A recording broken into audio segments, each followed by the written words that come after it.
Yeah, Dr. Tawa.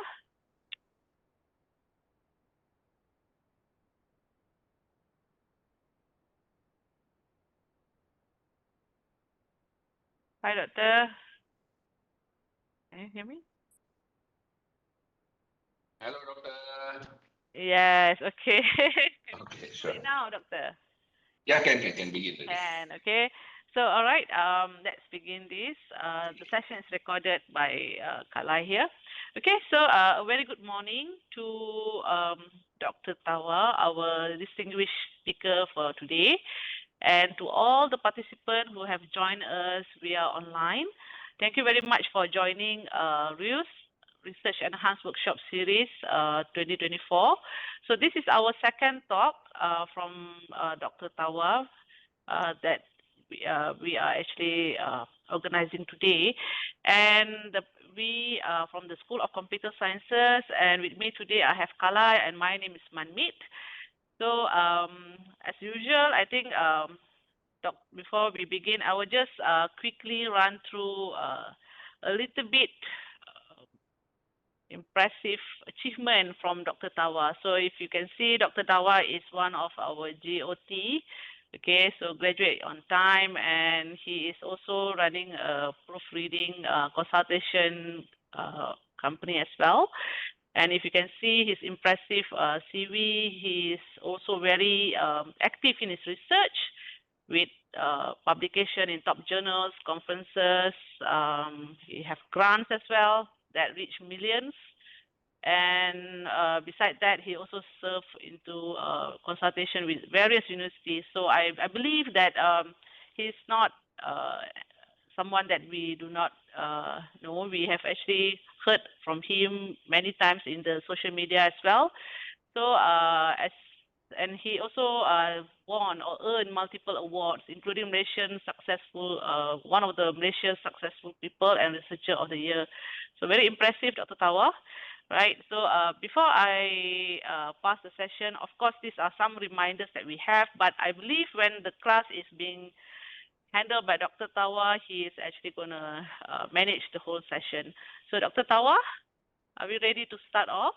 Yes, Ken, Mandy, let's start. Thank you so much. First of Okay, all, thank you. Mandy, No worries, no as worries. always, from USM, thank you for always being accommodative and want to always run class to help the students. Appreciate your hard work. You're doing this on the side while having all your KPIs to achieve. Thank you very much. We appreciate that. So, and also thank you everyone for joining today. I think we have some pretty impressive numbers today from USM, which is good. If any of your friends have not joined, you can also remind them to come and join. We're going to start now. You can share the link with them to join. And also later I'll be sharing the USM WhatsApp group link also for those who are not on WhatsApp yet. So with that, let me start the class by sharing my screen. Excuse me.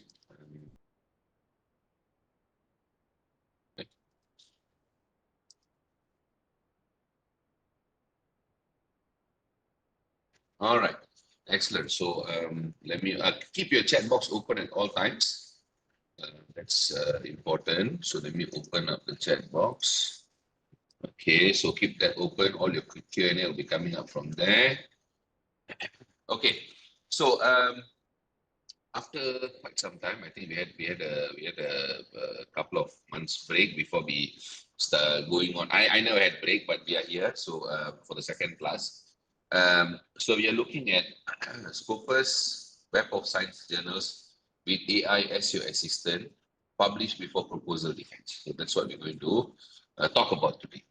Is it possible to publish before proposal defense? Yes. I will show you a real case study today. But is it easy? No, definitely not. You need a lot of planning, a lot of massive amount of planning, and all your stars must align for you. That's what I can say. All your stars. So that means whether, sorry, excuse me, whether your proposal goes on time, chapter 1 to 3 is good enough, your extraction is done on time, and then your journal that you submit, whether you're submitting the right journal or not, and whether they are fast or they are slow. It all depends on many different variables and many different factors. For some people, they publish very fast, so I'm going to take extra time. So that's what we're going to talk about today, how to actually get there. I'm not going to teach you how to write the paper, because that one, I think many classes have done it already. I've done it for free many times. But I'm going to rather tell you on the strategy on how you can extract, what you can extract in terms of journals, how you can plan out the entire timing. Okay, so that's what we're going to do today, and how we can use AI effectively without negatively impacting, not talking about the ethics part of it here. Ethics part is between you and your university.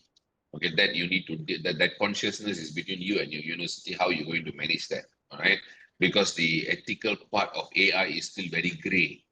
Okay, some saying use it all out, some saying don't even use. So I'm not going to go into that. I'm going to rather tell you how to use it smartly.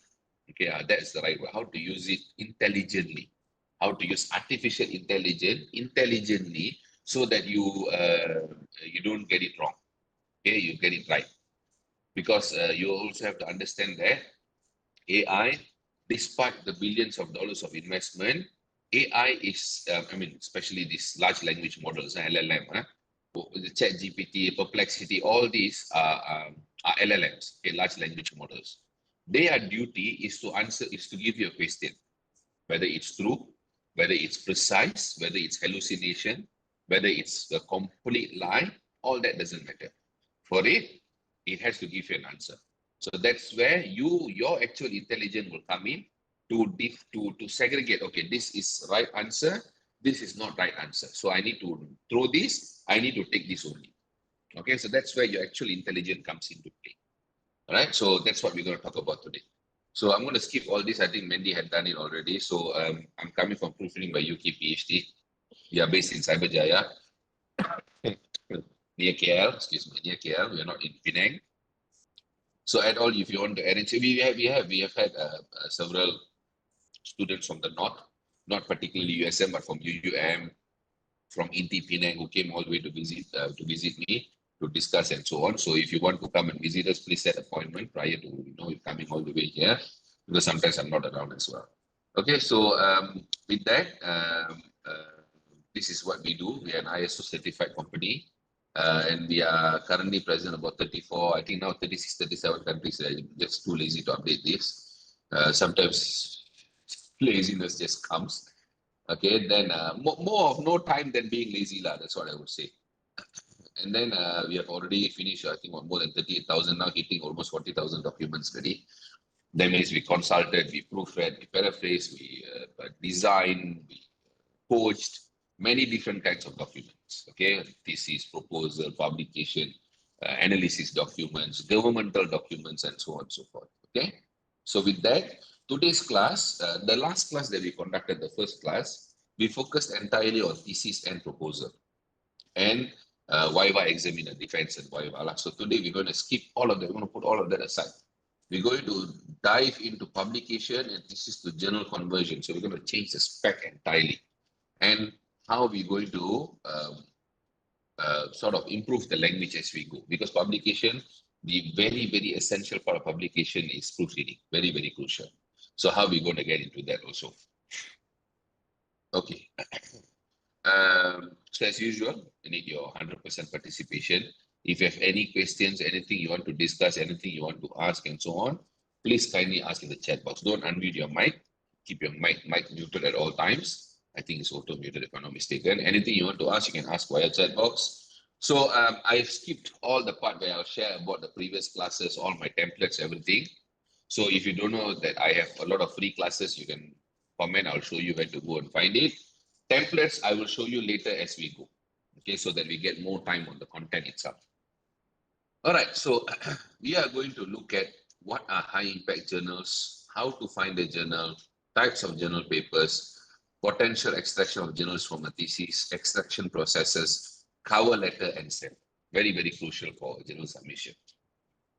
All right, so this one I think I know. You guys need minimum 2 Scopus for PhD and 1 Scopus for Masters, I think, if I'm not mistaken.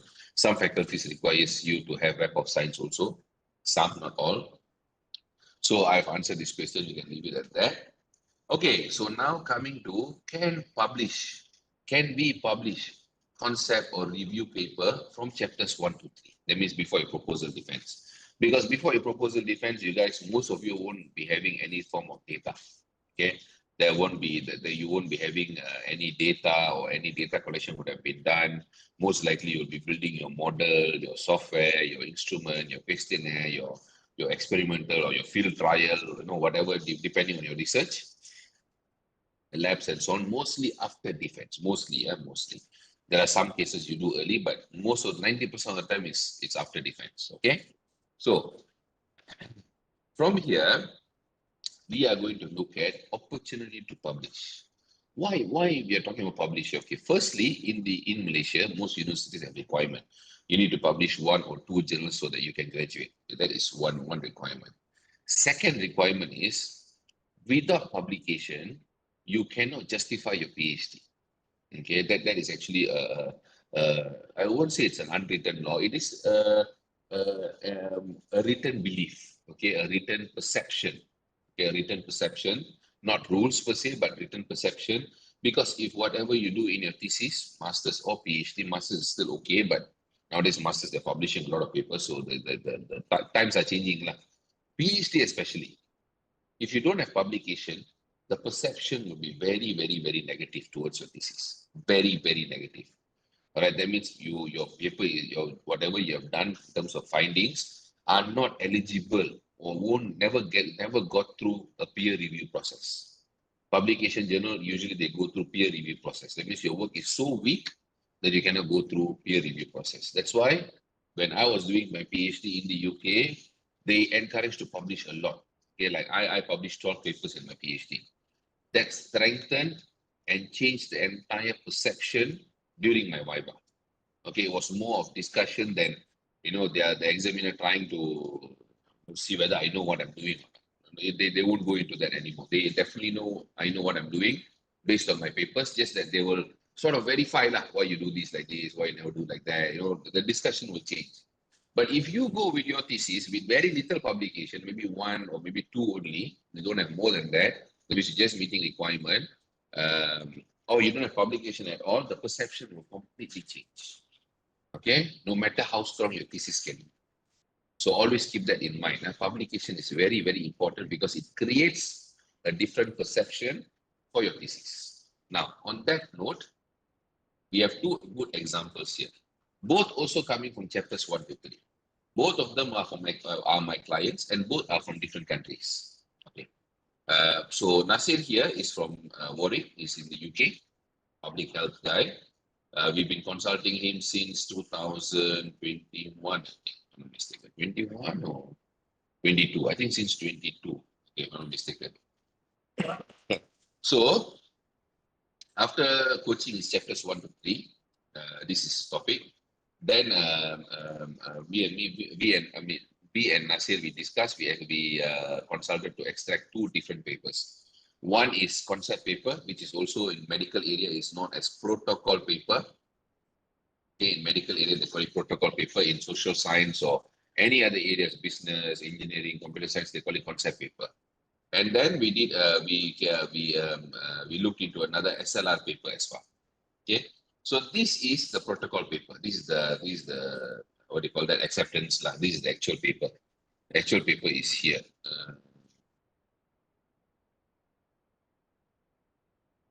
Yeah, this one. See protocol. Okay, this is the actual paper.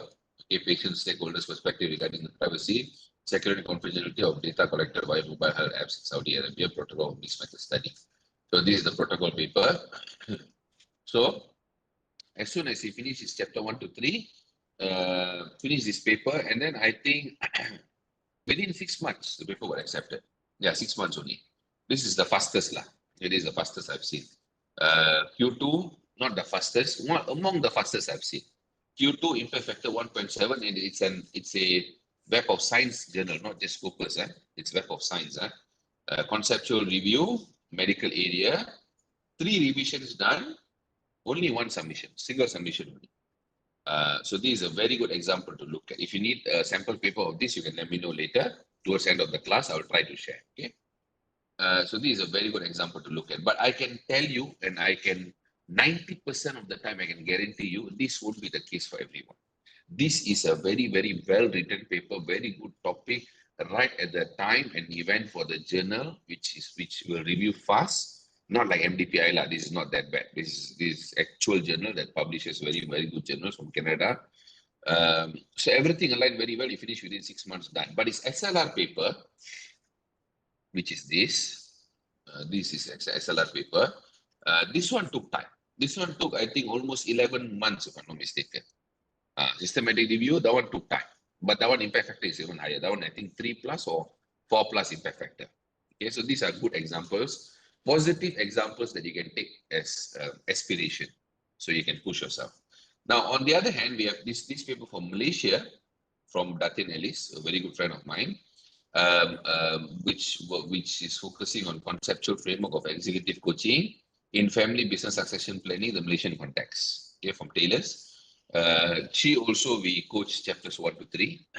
This was during MCO, but she took it easy. She took it slow. She didn't want to rush and so on. So during MCO and after MCO, we coached and finished the chapter 1 to 3. Then she extracted the paper. This one took 1 year and 6 months to get acceptance. This is the typical time sometimes it takes. Okay, this is the maximum. I've even seen 2 years and 2 months. My own paper took more than 2 years. Okay. So this is typically how long it may take. That's why it's very important for you to start early. This is a very good journal, Taylor and Francis, Small Enterprise Research, very, very good journal. Scopus Q2, ESCI Web of Science, Impact Factor 1.7, conceptual review. So what happened was, Alice did not know how to choose journals. Because after we finished coaching chapter 1 to 3, she said she wanted to do everything on her own. So I said, okay, you go ahead and do. So she extracted everything. She did waste a bit of time because she chose the wrong journal. She did not know the level of her paper and the journal that she's choosing. The scope is same, but the level is very, very different. I'll show you an example later. Why it's different. Okay. So henceforth from 23rd December all the way to 19 March, she had rejection. No, sorry, 28 March. She had rejections. In between, once ChatGPT was activated, she also proofread with ChatGPT. We never proofread the paper. She proofread with ChatGPT. She did revamp everything here and there, uploaded the whole paper to ChatGPT. So that's another thing I need to highlight today also, which I'll highlight today. And she proofread everything, but still not enough. So what she did, she came back to us after rejection for the 4th time, which she already spent more than 5-6 months waiting. Then we proofread, paraphrase, went for journal number 5, 15 May 2023. Even that was not easy, but at least because of the language, thorough language improvement, she could cross the editor, went to reviewers. Okay, the rejection always happens at the editor's side for her. So editor's desk, like they call it. So she could cross it and went to the reviewers. And she did quite a bit of revision, quite massive revisions. And finally, 3rd April paper was accepted. Okay, from 2022 until 2024. That is how long a paper can take. That is how difficult it can be. So you need to know how to choose the right journal based on the paper that you are writing. It's like you have, the concept here is very simple. It's like you have 20,000 ringgit in your hand and then you want to go and buy Ferrari. That is the simple example I can give you. Both are cars, okay, both are cars. I mean, Proton Saga is also a car, or Axia is also a car, Ferrari is also a car. But you got 20,000 ringgit and then you want to go and buy Ferrari, which will never happen. Even the down payment won't be enough. Same thing here. When you have a paper that is ready for only this kind of journal, I mean to this level, ESCI, Scopus Q2 level, but then you go and submit to very high spec journal, impact factor 10, 9, and so on. That's where you get green. Okay, that's where you get you're wasting your time now. Okay, so before I carry forward, before I move forward, I need to ask all of you, do you guys know the definition of impact factor 1.7, ESCI, Scopus, Q1 to Q4, because this is what I'll be mentioning a lot today. So if you don't understand, you guys will be completely lost. Okay? So I need all of you to effectively comment if you know or don't know. Now we are getting a lot of comments. Okay, so it's good. If you don't understand, you say you don't understand. Then only I'll explain. If you're quiet, then I'll just continue going. Sanya thought about this because you guys are very quiet. Okay, all right. So good. So many of you don't understand. See, you are new in research, so you by right you should not know, which is okay. But at the end of your research, if you still don't know, then something is wrong. If you're already in the final era of your research towards your Viva and so on, still if you don't know this matrix, then something is really wrong. Okay, but if you're at the beginning of your research, then it's still okay. Because these are your bread and butter of research. Okay, this is how they measure the entire research work. So the indexing in terms of journal, okay, you have Scopus, and then you got Web of Science. Got many, actually, got many. Got PubMed, got Google Scholar. Google Scholar is also one of the indexing, but Google Scholar is like the most trivial indexing. Like you open journal tomorrow, you can just go and index it. No problem. No one is asking you anything. You just have to fill in the form and they'll index the journal already. Okay. So Google Scholar, you don't even consider. Then you have something like ERA, which I'm not really bothered. It's a waste of time era. Then you have PubMed. PubMed is good, but for medical area. Then you got many different like forget it lah. Okay, got so many. It's just crazy amount of indexing. So we erase all that. We focus only on Scopus or Web of Science. These two, let's simplify things like these two are the most important indices out there that you should look at. Okay, what is Scopus? Scopus is like what I said. It's if you want to relate it to real world, this is like Toyota. Okay, everyone can do, and it's sort of affordable for most of the people. Can be done. Web of Science is like BMW. Okay, 7 series. It's not really for everyone. It's very difficult. I won't say impossible, but very difficult. Okay, how difficult? Let me show you. This is my own paper that I co-authored with Associate Professor Effie, Dr. Herol, and a few other guys lah. Okay, all this entire community lah. We are friends, and we write things together, we review together, we move together, and so on. This is the Associate Professor Effie's students project. So from there we expanded, we made into a systematic review and so on. So the topic is rain, go away, come again another day, do climate change variations, enhance the spread of COVID-19. So this title itself, I had to personally write a justification to the editor, to the reviewer. They never allow. They say, no, I still have that write-up. Okay, no, cannot, you cannot have this kind of, not so unprofessional title. And then I had to talk technically why we are using this kind of title, how it attract people to come and read, how it may increase citations and so on. Okay, so this is one good example for you to look at if you want to use some out of the box title.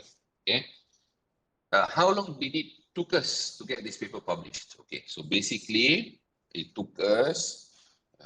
Let me try to recall. I've written down the calendar. For every paper that I work on, I write down the calendar. How long it's taking. So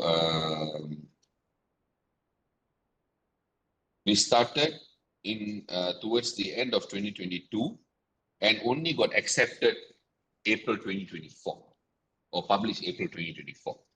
So that is almost 2 years. Okay, almost the far end of 1.5 years, 1 year and 10 months, I would say, around 2 years. That's how long it took us. Web of Science, very high impact. Web of Science impact factor 10.8. Journal, I think, is top 12 or top 10, if I'm not mistaken. And that's how long it will take sometimes because of rejection, review comments, this, that, all kind of things. So now coming back to that's how long it will take. So anyone comes and tells you Scopus also very fast publication, 1 month, 1 week, 24 hours, 48 hours, 2 weeks, all that is scam. Don't fall for it. Anything less than 6 months, okay, is very high. Some people do get that. Web of Science Scopus is okay. But if anyone promises you 100% can, 3 months, 100% can, 1.5 months, don't go for it. It's all lie. Okay, it's all scam. It's all you can check out this website, Retraction Watch. This website will tell you, see, university president faces allegations of duplication, institution says no misconduct. Okay, this is a movement. The Wolf in Scopus Clothing, another hijack journal, has indexed nearly 900 articles. Okay, so this is all hijack journal. Hijack journal is the one that will publish fast.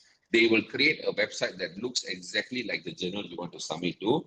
So you might be thinking you're actually submitting the right journal. Example like Pertanika UPN, okay, Pertanika. So the agents will come and tell, hey, for Pertanika journal, 24 hours or 14 hours can publish. This is the website. So instead of pertanika.upm.edu.my, it will call as pertanika.upm.edu.org. You won't even know. You won't even realize this is a hijacked journal. Everything will look the same, but it's not actual journal. It's like it's like fake LV lah. Okay, fake LV. Simple as that. Fake Louis Vuitton journal. Okay, so you can check out this website. It's very good. It will tell you all the journals that are being retraction watch will make sure go and remove all the journals that is publishing too fast. Retraction watch is like a very big movement. For many years is there. It's getting a lot of traction nowadays. Okay, so coming back to this. So Scopus Web of Science will take time to publish. First lesson. Second, under Scopus, there are two metrics. Okay, one is Q1 to Q4. Quartile 1 to quartile 4. That means quartile 1 being the best, then quartile 2 is okay, quartile 3 is still new or upcoming journals. Quartile 4 is very new journals. So these are the indexing. How they decide Q1, Q2, Q3 or Q4? They use something called site score. Site score, let me rewrite again. Site score is a metric they use to see how many citations per paper gets, like your paper that you submit and accepted, right? How many citations your paper gets, and in accumulative of one journal, all the papers get how many citations for that particular year. So that is site score, which will define the journal whether Q1 to Q4. So the more citation will become Q1, the lesser citation will become Q4. Okay, it accumulates over time. Same goes to Web of Science. Web of Science is a very high level. Okay, it also has Q1 to Q4, but Web of Science don't use site score. It uses impact factor. Same here. Scopus use site score. Web of Science use impact factor. These are rivals lah. They are competitors. So Scopus is owned by Elsevier. Scopus is owned by Elsevier. Web of Science is owned by Clarivate Analytics. Okay, Clarivate Web of Science. So these are the differences. So when you look for journal, if you want to publish Scopus, don't go for the Scopus journal that are also indexed in Web of Science, because it will be far difficult to publish. Because if you write your paper just for Scopus level, it won't be to the Web of Science level. The writing level is different. Okay, it's totally different. It's like how you design a Ferrari and Proton, Proton Saga. Both are cars. They say, hey, both are journals. What is the difference? There's a lot of difference. The way that we interpret things, we put diagrams, we put pictures, the way we write the story, the way we cite papers, what kind of analysis we do, how deep the analysis goes, all those kind of things. So yeah, that is the difference. Okay, so I hope that is clear. Scopus and Web of Science. Now you guys understand, Scopus, site score, Q1 to Q4. Web of Science, impact factor, Q1 to Q4. Scopus cannot use impact factor. Web of Science cannot use site score. Is it clear for everyone? And another information, Web of Science will be indexed in Scopus. Scopus will be indexed in Web of Science also. The journals, will be cross-indexed. Some journals are only indexed in Scopus, it won't be indexed in Web of Science. Some is only in Web of Science, won't be indexed in Scopus. So you need to check all this, all right? And if you're newbie, you're writing a simple review paper, don't go for Q1, Q2. My advice, don't go for Web of Science also, because you're going to take a lot of time trying to publish it. Like I have published more than 80 papers now, although research is not my primary work for the past 10 years. Okay, no, for the past 6 years, not my primary work since I left TM R&D, Telecom Malaysia R&D. But I still try to publish. Okay, I publish minimal, but I still try to write my own papers. Even for me, writing so many papers, so many years, still takes time to publish Web of Science, because that is how Web of Science works. The only journal that break the barrier to publish fast in Web of Science, not the only, there were two main ones. MDPI, Frontiers. Both are in graveyard now. Okay, both are slaughtered by everyone. Okay, they just conspired against MDPI and killed the whole journal, right? The session will be recorded, but it won't be on Facebook. So later you can get the recording from USM. Okay. Later, Mandy will share the link in WhatsApp group also. Right. Oh yeah. Having said WhatsApp group, so how many of you here from USM? From USM. If you're from any other universities, you don't need to answer. You don't need to join. If you are from USM, okay, how many of you here are not in USM WhatsApp group? If you're not from USM, you can ask me link for your own university group. No point in joining other university groups. Don't join. Okay. If you are from USM, listen this carefully. If you're not in our WhatsApp group that me, Mandy, we have created for the class, okay, together with me. If you're not in the group, please let me know. I'll share the link with you. Okay, only USM. If you're not from USM, don't bother to join. You can WhatsApp me for your own university. I'll give you the link later. Okay, if you are from USM and if you're not in the group, then this is the link for USM WhatsApp group.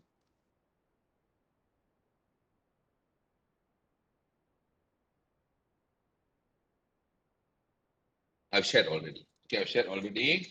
Take 2 minutes. Please join the group. Only USM students,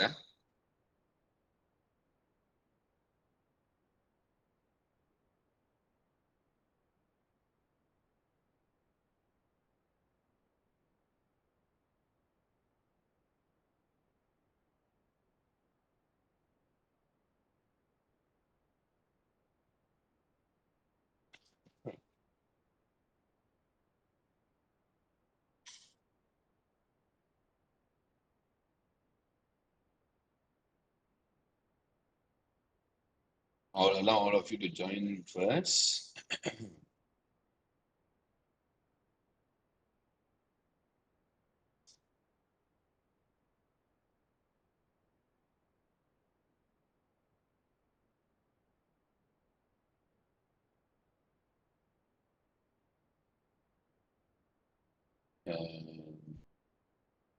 Okay, other groups you can WhatsApp me. I'll give you the group link. Don't worry, okay? You can WhatsApp me later. I'll give you the group link. From USM, please join the group so that we can continue. Any joiners me. Wow, okay. All right, so if there's any more people from USM, students who wants to join, still joining, okay. I'll give you 2 more minutes, okay, and then we continue.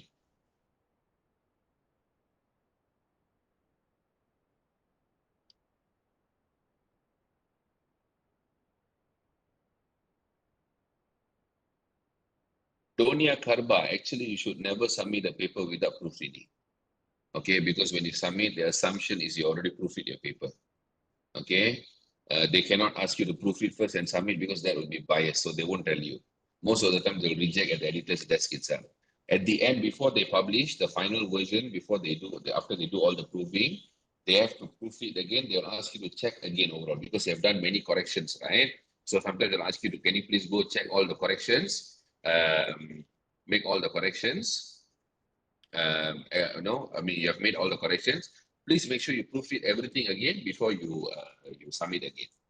Okay, but by right, when you submit, I have never wrote a paper and never proofread myself and asked my colleague to proofread again before I submit. I've never ever stopped doing that. After so many years publishing for more than 11 years now, more than 13 years now, I'm publishing.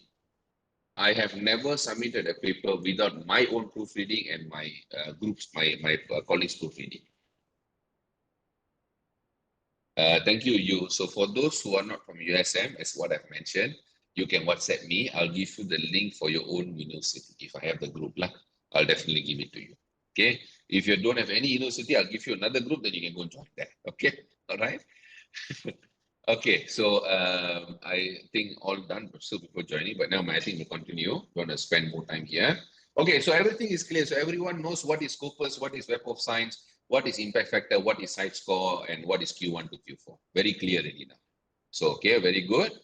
So now, how high can review paper go? Okay. Excuse me. Okay, so these are some of the papers I have worked, we have worked in our entire journey, okay, of doing consulting. These are the 4 prime papers so far. I call these prime papers in terms of review paper. How high can you actually go? So this is one very, very good example. I go based on inspiration, examples. If you want to really write very good papers in your life, some people have the aspiration. I had, I'm still doing it, to write very good papers. This is one of very good review paper to look at in engineering area. Q1 impact factor 15.9. SCI Web of Science ranked number 2 out of 46. Narrative review. Okay, narrative review. This is renewable and sustainable energy reviews. Okay, so this is the paper. You can find the example in my Telegram group. Whoever is not in my Telegram group, you can let me know. I'll give you the Telegram link. Before this, I share everything, but I don't want to cut down the time. So I just give as need basis only. Right. So if you need the Telegram group to go and download all these examples, if you're not in Telegram, you can comment in the chat box. I'll give it to you. Okay. So this is a very good example to look at. Then if you're in food science area, medical sciences area, and so on, this is a very good review paper to look at. Also, my very good friend, Dr. Bernard, this is Dr. Adila, this is my very good friend, Dr. Bernard. Q1 impact factor 15.3, SCI Web of Science, ranked number 2 out of 142. Very, very good example to look at. These are all narrative review. Part of these papers we have coached, we have consulted, we have paraphrased, proofread, and so on. Various different services. I don't even remember what we did. All this is some time already. We go one more social science paper. For those who are from social science area, business area especially, this is a very good paper for you to look at. Excuse me. This is a very, I'm still recovering from illness, so excuse my throat. So this is a very good paper to look at. Impact factor 13.4, crazy high for a very simple, not simple, for a concept paper to go to this level. Only I know what Parvez went through to get this published. It was very, very difficult. Parvez is with UTP now. Adila, I forgot where she is now. Bernard, I think, is back in Sarawak now. Very, very good. These are all their PhD. These people are all my clients since their PhD. So this is a very good paper to look at also. This is none other than Dr. Hero. I think most of you know him. He's also my co-author now. This is his second paper that I worked on personally. Okay. If you want to look at a systematic review example, Q1 impact factor 11.1, rank number 6, systematic review. This is a very good example to look at. Now, whoever is not in my Telegram group, okay, you can join via this particular link. Okay, you can use this link to join Telegram. Okay. All right. Now, next part. How to publish in high impact journals. So, firstly, obviously, you need to do very good research. What about those from sciences? I don't understand the question. What are you referring to exactly? Okay, let me continue. So, how to publish an high impact journal? Firstly, you need to do very good research, whether it's data-driven research or review-related research. You need to do very good research. Okay, that goes without saying. You need to formulate important RORQ, which to support good research. Do not work alone. Very important publication arena. Do not work alone. And to support your RORQ, you must have very good research methodology. That's important to have. Okay, and apart from all that, make sure you have amazing results. Okay, which supports the methodology and the RORQ. Then your publication will be much, much easier. Now, let's say you don't have data. Okay, you don't have data, you don't have what do you call that, results yet, but you want to write paper. Then you go for scoping or systematic review. That's where review papers will come in. Okay, now remember something. These are the embodiment of your paper. Okay, this is you, this is the embodiment of your paper. And your paper would be standing based on these two factors: solid writing and proofreading. Very, very, very crucial. Very crucial. Some of you might say, hey, I published already. I never even proofread. Maybe your English is good. Maybe the way that you write is good. So you can give it a try, no harm. But for those who are getting rejected consistently, I would say recheck your proofreading. Okay, paraphrase if you can. That could be one of the most critical factors that you're getting so many rejections. First thing. And second thing, don't submit. If you think your language is not very good, please do not submit without proofreading, because It will really irritate the editor. You'll really irritate the reviewers to read very wishy-washy English, not so persistent and precise English. People would not like it. Okay, trust me, they won't like it. So make sure that you proofread your document. You can find anyone, not necessarily us. Okay, I'm not selling this to you, but this is a requirement. It is a requirement. If you want to proofread, don't use any AI tools. Basic Grammarly is okay. Don't use Grammarly AI. Grammarly Basic is okay. I'll explain more on that later. So I'm not against Grammarly. Grammarly is good, but I'll explain more on that later. Okay, so what else? Okay, so your paper must be an informative paper with take-home message. Very, very important, because especially in review paper, it can be a non-informative paper. It can be. Why do I say so? Some people mistaken review, summary for review. Many people have that problem. That's why whenever you go back to a supervisor, they say your review is not critical. Your review is not that. Your review is just summary. It's because you read a paper, you just summarize what they say, you plug in. You read a document, you just summarize it, you plug in. You don't have your own voice. You're not saying from your own mind, from your own tongue, from your own fingers, what is it that you feel? What is it that is lacking in that particular literature? That is where you don't have your voice. Okay, very, very important there. All right. Then the paper must be very well structured with perfect flow. Careless mistake and bad languages must be avoided. A lot of desk rejection happens because of that also. And you only have one opportunity to convince. Okay. Otherwise, you'll go for desk rejection. Any of you here have faced desk rejection before or still facing? That means you submit, editor reject, out of scope. Go find other journals. Don't really submit to this journal anymore. We are not publishing anymore. We have done for this year. Come back next year, or improve your paper, then come back. Anyone going through this desk rejection, you submit, in very short time, they reject. Tasina, don't hesitate to say yes. There's nothing to be embarrassed about this. This is where you learn. Okay, you need to share whether you get that rejection before or not. So then I will know the audience is, they have written paper before or they've never written before. Anyone else experience desk rejection before? Another factor to avoid desk rejection also, okay, that's very good. Amazing cover letter. That one I will teach at the end, how to write good cover letter. Okay, no worries. And you need to treat your publication process with a lot of patience. Okay, with a lot of patience. That is very, very, very important. Don't ever forget that. Okay, without patience, you cannot do much. Okay, you cannot do much. If you're rushing, you a lot of people come and rush. A lot of people come to me, they rush. They say, I need the paper by end of this year. I need the paper by October. I need the paper by September. I need to graduate. No one cares. No one cares when you need the paper. Remember this. No one cares, or no one wants to even think about when you want to graduate or when you need the paper. No one cares. When I say no one, means the journal doesn't care. The journal has to go through its due process. It has to go through the review process. It has to choose the reviewers. Okay, it has to go through all these processes. And then only you get your acceptance, your revision, everything. So no one really cares that you're going to graduate this year, you're going to submit your thesis, or you know your supervisor is chasing you, or you need to go back home, or you, whatever it is, the circumstances, you need to get married, whatever. I have received many cases this week. One said needs to get married. One said needs to go back home. One says need to go back and take care of mother. One says need to finish and go. And many different things. Whatever. Sorry, one moment.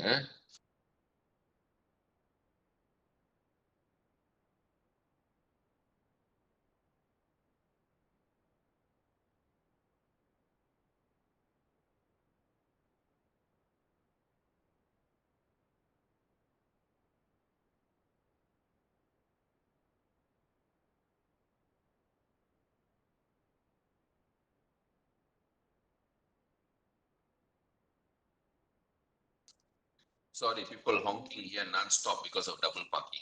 double parking is a fiasco here. So anyway, as harsh as I may sound, that is a reality. So that's why you need to plan early.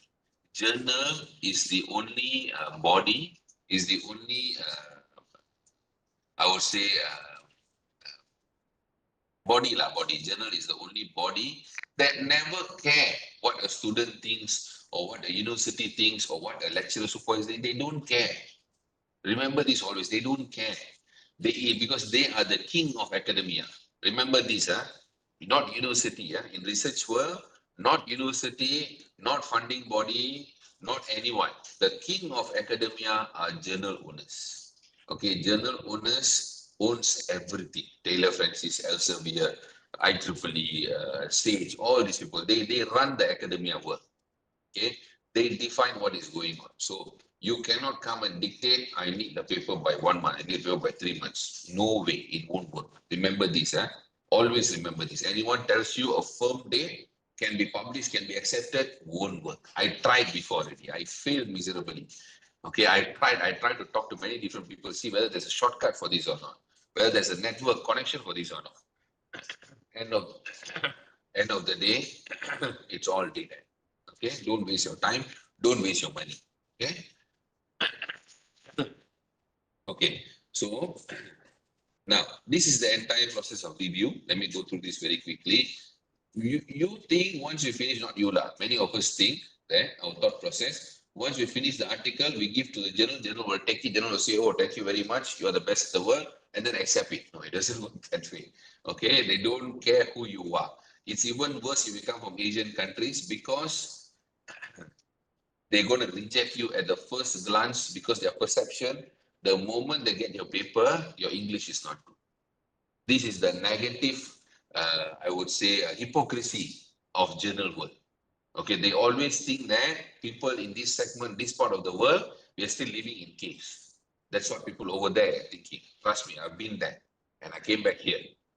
I know how they think of, non-Caucasian writers. They think that we cannot write English at all. So the moment you put Asian name, Asian university, the perception will change. That's why I say it's important for us to always proofread and shouldn't fit to that narrative. Okay, it is the truth, all right?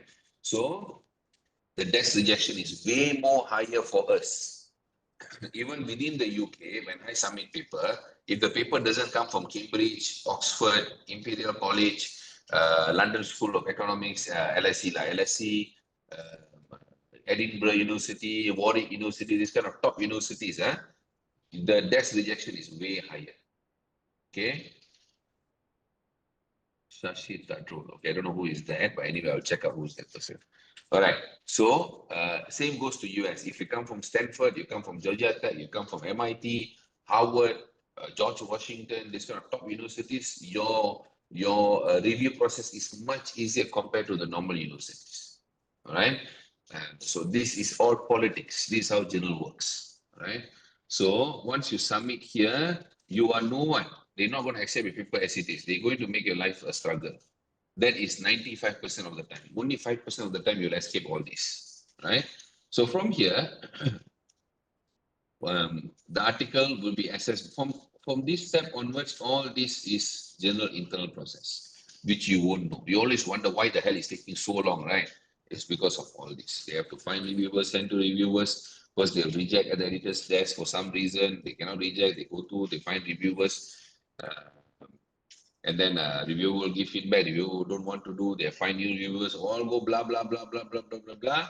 Then the reviewer will give the feedback to editor. Editor will decide, okay, whether to accept as it is or reject or give you revision.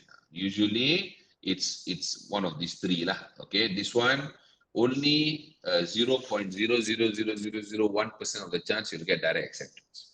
I've gotten before 4 of my clients in my entire history of working almost on 40,000 documents, only 4 gotten before. Okay, only 4. One is Dr. I forgot his name. Dr. Hidayat. Dr. Hidayat UTM. Dr. Samir from UTM. I got one more doctor, I forgot the name, from UTHM. And then I think I got one from USM. If I'm not mistaken, it's Elsevier Composite from USM. So I've got 4 so far in my entire life. I have never gotten one also before. All went through revision, so never got acceptance as it is. Haven't worked to that perfection yet. Okay, so so this is the entire process. That's why it takes time. It will take time. You need to have patience. Okay. Now, writing. Okay, in terms of journal writing, the fastest way for you to write, because you have to understand, all of us are doing incremental research. Okay, none of us are doing. What do you call that? None of us are doing new research. As much as you don't like to hear it, that is the truth. None of us are doing fundamental research. We are not creating new particles anymore. We're not creating new atoms anymore. Okay, we're not creating brand new, first in the world machines anymore. It's all incremental work. Everything is an improvement. From somewhere left, we are moving. It's all applied research. Every one of us. Okay. So why so? Because now we are more money centric. We want to use grants for things that we can make money with. We don't care about basic findings anymore. Finding new atoms, new bosons, all that we're not bothered anymore. Okay, Western countries, some of them do love, but we don't have the luxury. Okay, so we don't do that anymore. So therefore, most of the publications are connected. They are somewhat, somewhere connected. You cannot deny that. They are somewhere, somehow, some contents can be reused. So when you read your literature, when you go through the literature process, so this one it can only happen if you read the paper. Excuse me. If you let AI to read the paper for you, there are good things. They will summarize everything for you. You don't have much headache. But there are problems where it might not take the most important parts that you're supposed to need. It might completely neglect the parts that you're supposed to get the information because the person doesn't know. Excuse me. Because the person doesn't know. So just merely summarizing for you. Okay. Then the Duffler will also create, not fake information. The Duffler will hallucinate. Based on the fact from the paper, the flow will hallucinate and give you fake information. So if after the first summarize the paper, if you don't go back and read, you're going to have a lot of trouble, a lot. Okay. So always if you use AI tool to read paper, which I know a lot of people are using it, that is your thing to use. It's your right to use. You want to use. I'm just telling you there are a lot of problems that couples with it. Your critical review might not be good. Your critical review might not be exactly within the space that you want it to be. A lot of essential information might go missing, and your writing ability of this kind of content that can be reused is going down the drain because you're not reading it. And a lot of first of all, a lot of fake information will come out. Things that is not in the paper, AI will assume it is the case and give you the fake information. You can watch this video. Okay, I've literally done a live experiment on there. You can watch, let me see.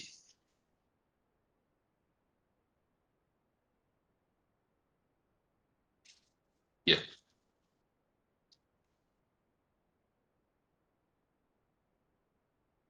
Okay, this is the video.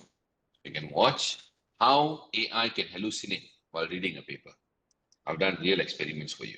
Okay. So we have a question here from you. Can I ask a question regarding publication? Out of conference proceeding, they don't really have the ranking like Q1 to Q4. Is that correct? If there's any difference advantage publishing, actually conference you publish only for fun. You don't publish it as part of your research progress or research requirement. Conference, if you ask me, normally we publish only to see people or to go for holidays. That's it. There is no any impact to it. Nothing whatsoever, unless you publish the top conferences in your area, which only organized mostly in the US. That is a different story. Other than that, all the conferences here are mostly for holidays, which I also been to. I cannot say I've never been to. I also enjoyed myself. And to meet people, network, meet different researchers, it's very good. Okay, but not in terms of top-notch quality publication. That one you won't get. No Q1, Q4, and I would also prohibit you, ask you not to go for the journals given by the conference proceedings because you don't have much of a choice. You rather just submit the journals yourself, right? I've seen people who are stuck for more than 2 years waiting for conference to publish into journal. More than 2 years happened before. So don't waste your time. All right, so let's say you have certain content from a paper that you read, that you like, okay, that you think very similar. You can take those content, adapt that content, rewrite into your own context, add in your own reference, your own statement, your own writing, and modify it and quickly write up your introduction, literature review, and so on. You actually write very quickly based on that. All right, no problem, no problem. So, but when it comes to paraphrasing, be very careful. Okay, there are because you need to copy out, you need to paraphrase. I'm not telling you to do something unethical. I'm just telling you to adopt the information. Okay, excuse me.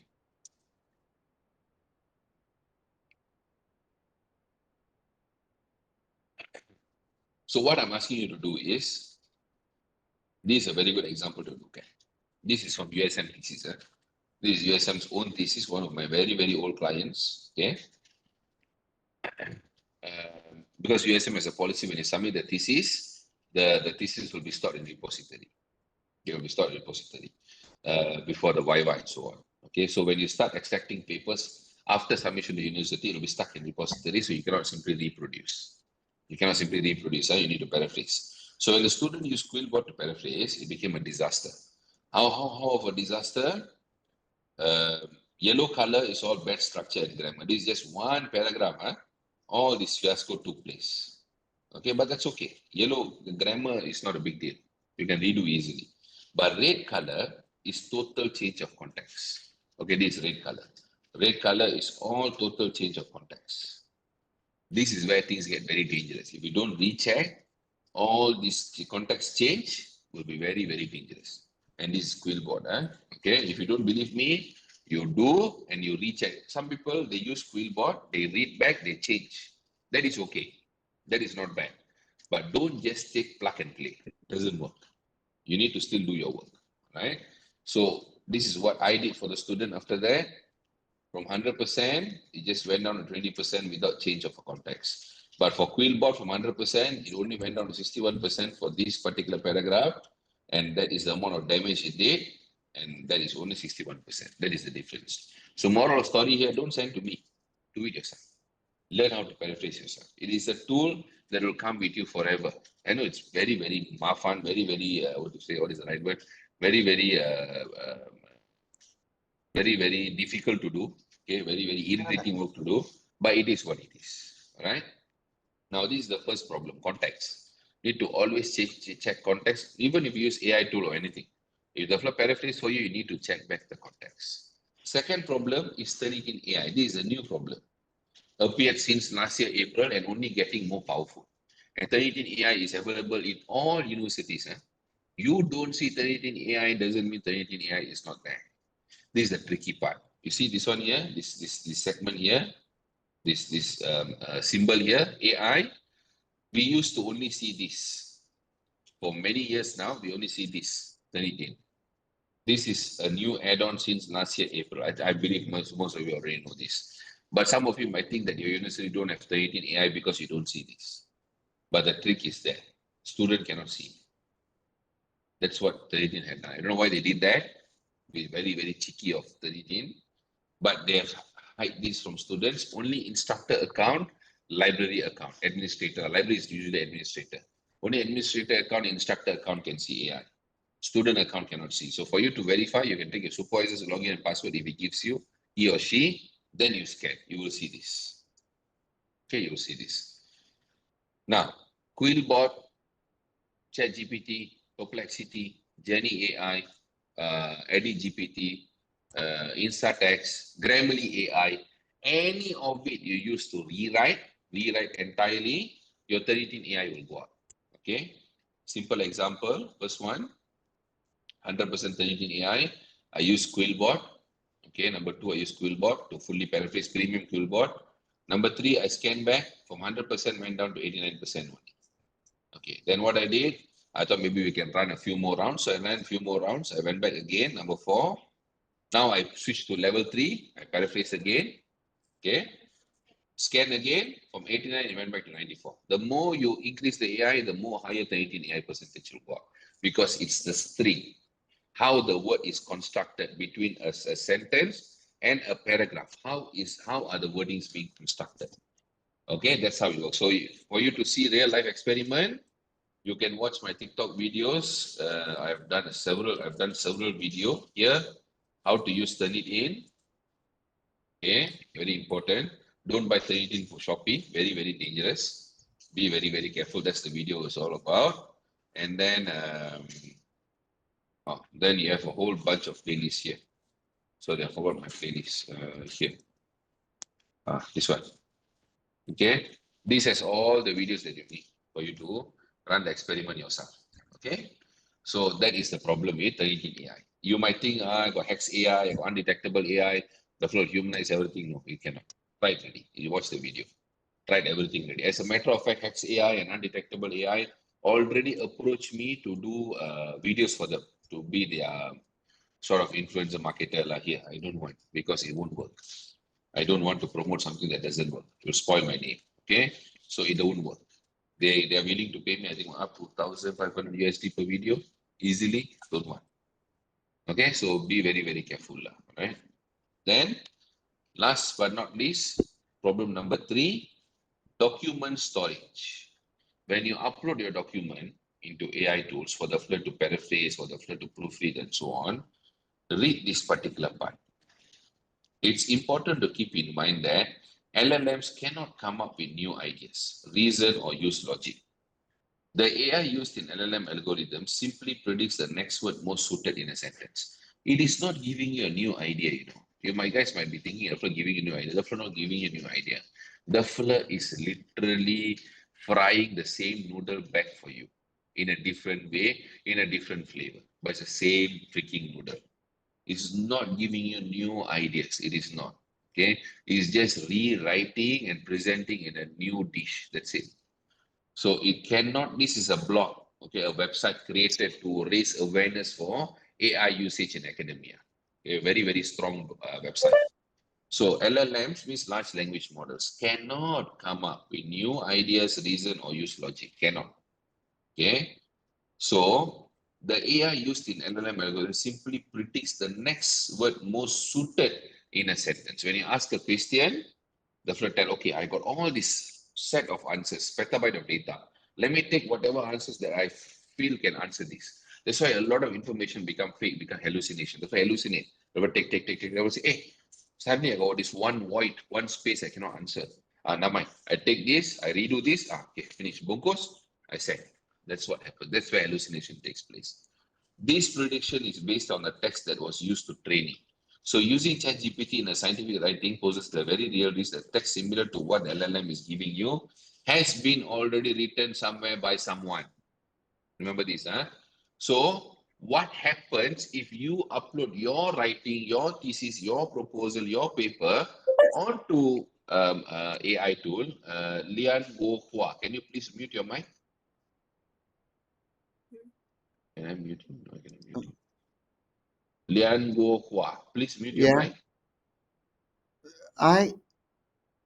You're talking, I can hear you. Please mute. Okay, thank you. Okay, so Ida, any suggestion for the first urgent things to consider choosing a suitable journal for our paper?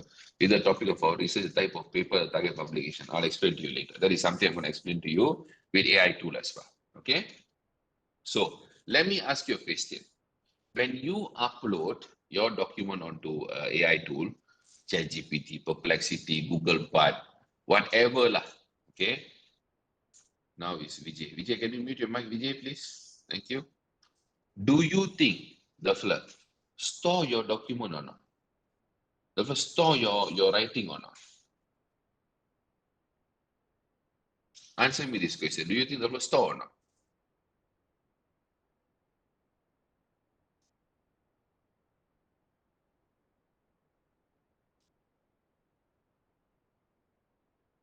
Okay.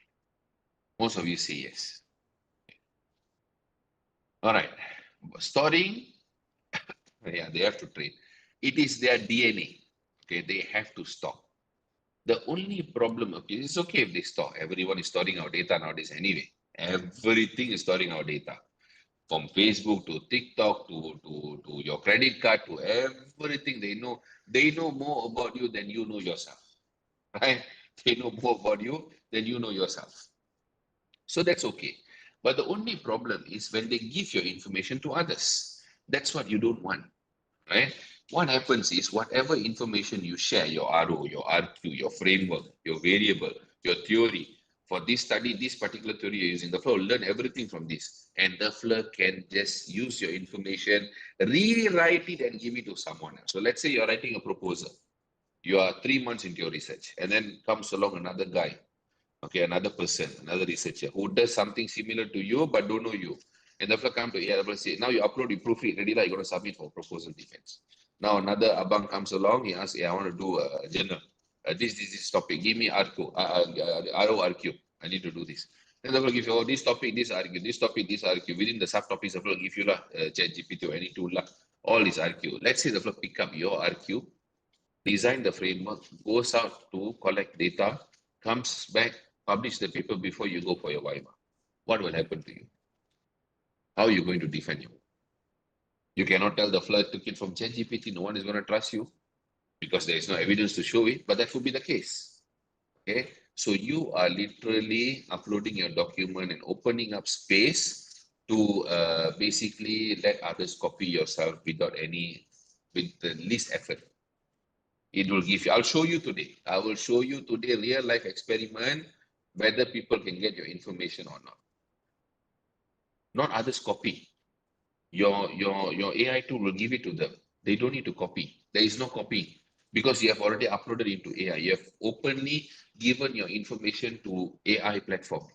So the platform now can use the information and do whatever it wants. Okay, it can have a lot of fun with the information. Right? So people don't know this.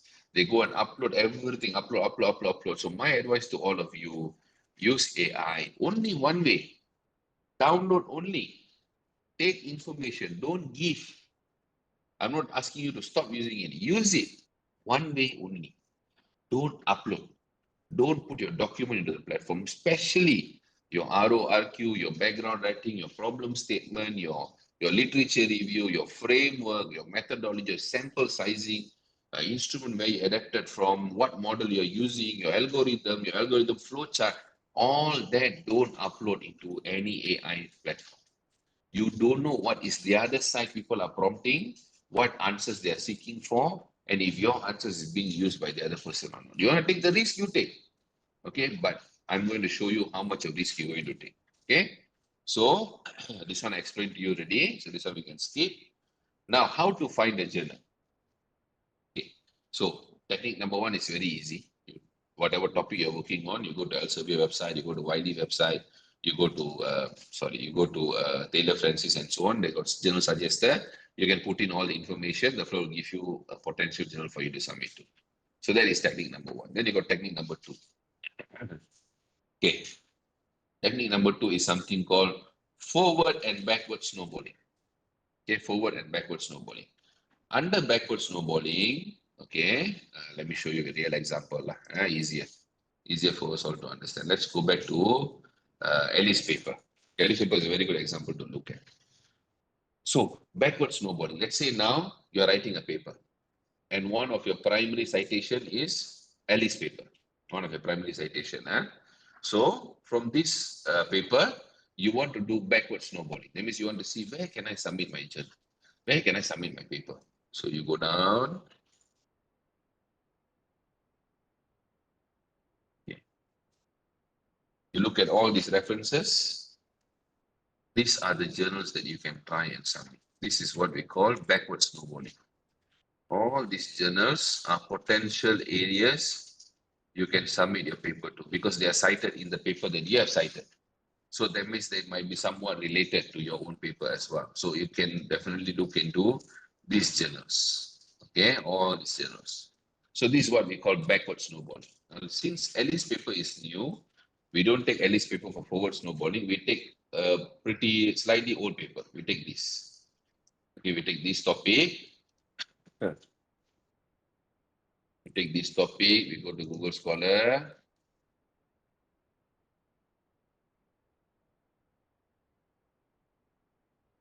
Search for the paper.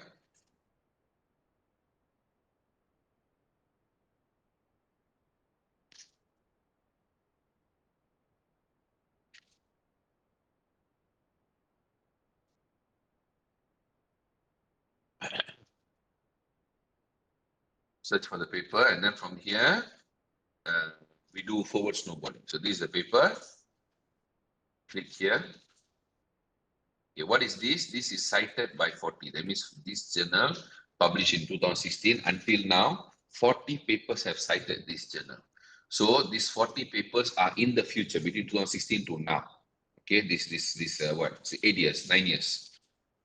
These are all the journals you can go for. You can potentially submit to.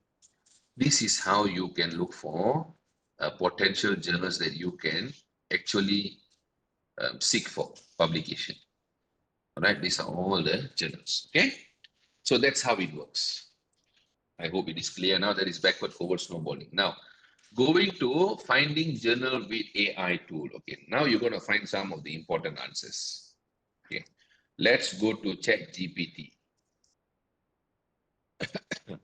I don't use any other tools. Okay, you might be thinking why I don't use size, space, complexity, Jenny AI, SciPilot, or whatever. Like, so many la lead map, LDC, consensus. Why I want to waste my money? I'm using premium, by the way. Okay, I use it for simple purposes. Like you can see side there. What I use it for, all my prompts are there.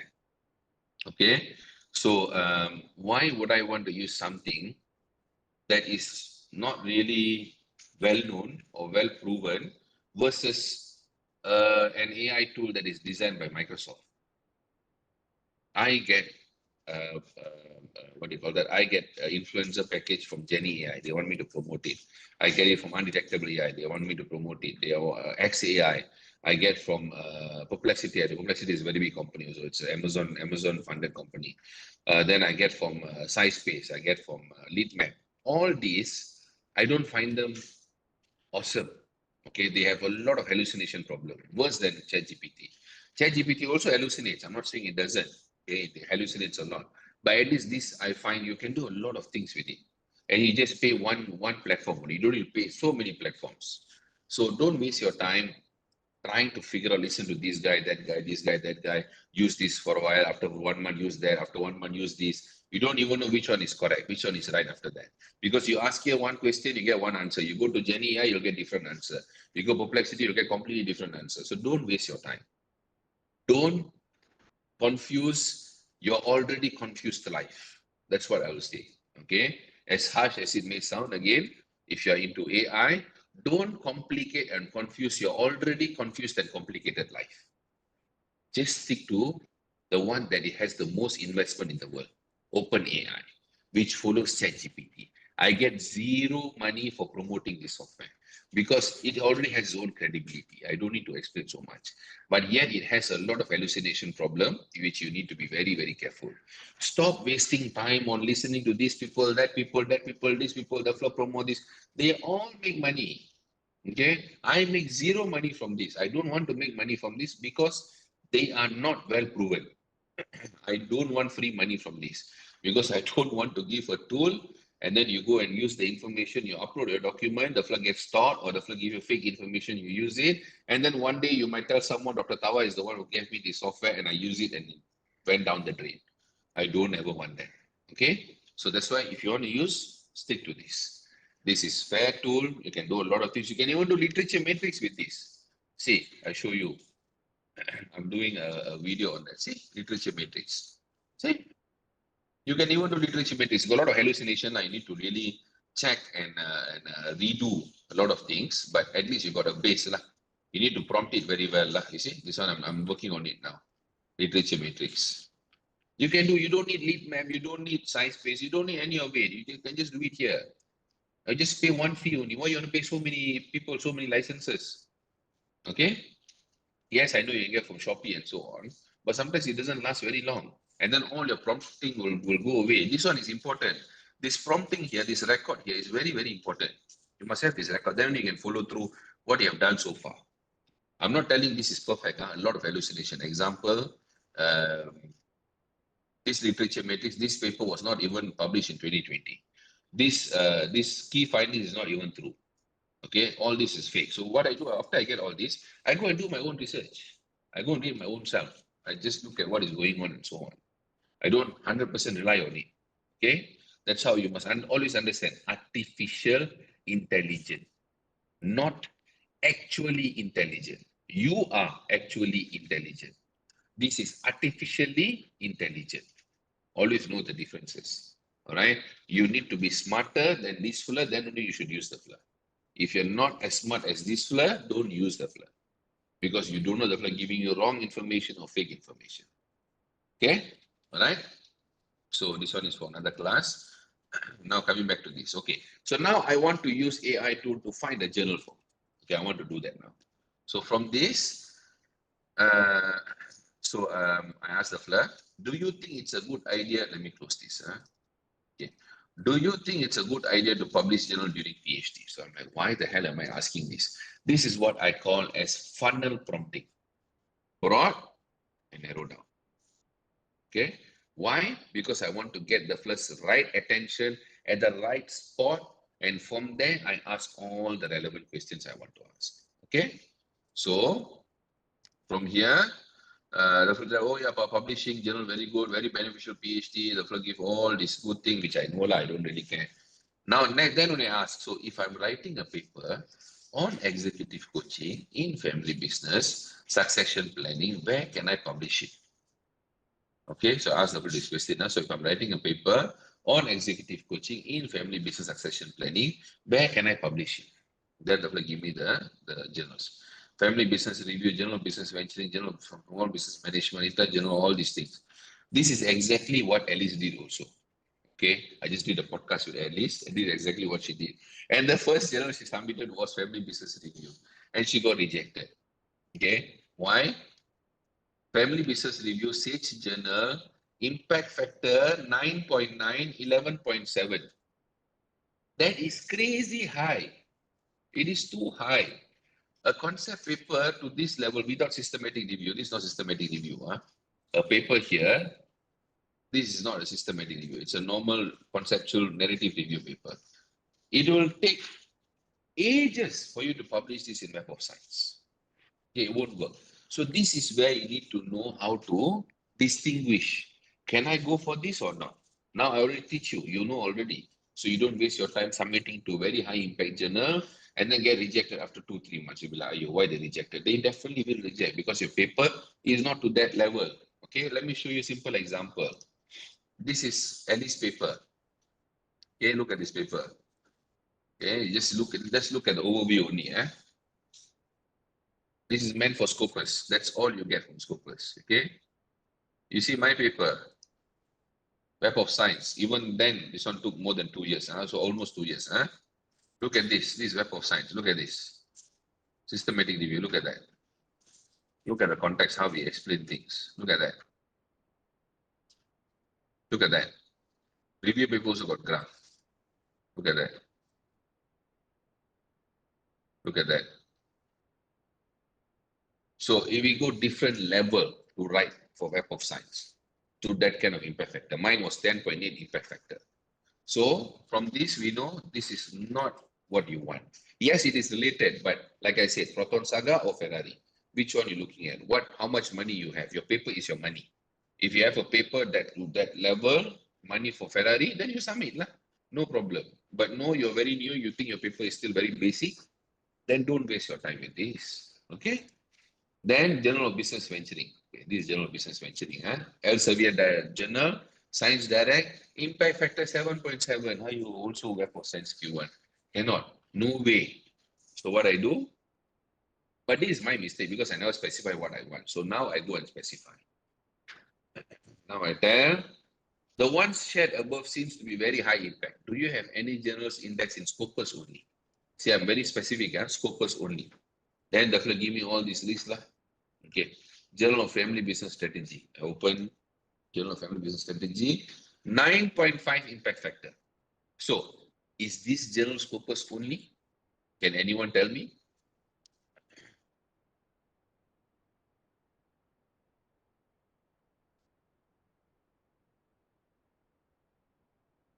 Anyone say yes? Anyone say no? Is this journal Scopus only? No. Okay, so you guys have known finally. Good that you have learned a very, very important thing to distinguish this today. So now, Don't waste your time again. Now, why the fella still giving me the wrong information? Because the fella don't know. The fella record all the information. The fella interpret for you. The fella don't have any logic thinking. You might think the fella does. He doesn't know. Okay, the fella just goreng back the information, give you back only. The fella like a pool of information, like ocean of fishes. You go there, you tell, I want shark for my dinner. The fella go look at, okay, which one look like shark now? This one look like shark. This one look like shark. This one look like shark. This one look like shark. And I take. That's what the fella do. So you should know this one shark or not shark. If you don't know anything about fish, then you are doomed lah. As simple as that. Okay. Same story happening for most of the researchers who are very new, very excited, use AI and then get blasted back for kingdom come. Right? So now I go again, I tell the fella, hey, the above are still Web of Science index. I only want journals that are indexed by Scopus, not Web of Science. I specify again. Then the fella say, oh, okay, I see. Okay, so only journal index and Scopus, huh? Not Web of Science. Okay, now take this journal of business management. The fella say, oh, like the fella understand what I asked lah. The fella totally understand now what I asked. Okay, so then I open Journal of Family Business Management, Emerald Publishing, very good journal also. Open up indexing and metrics. Now you tell me, is this Scopus only or Web of Science also?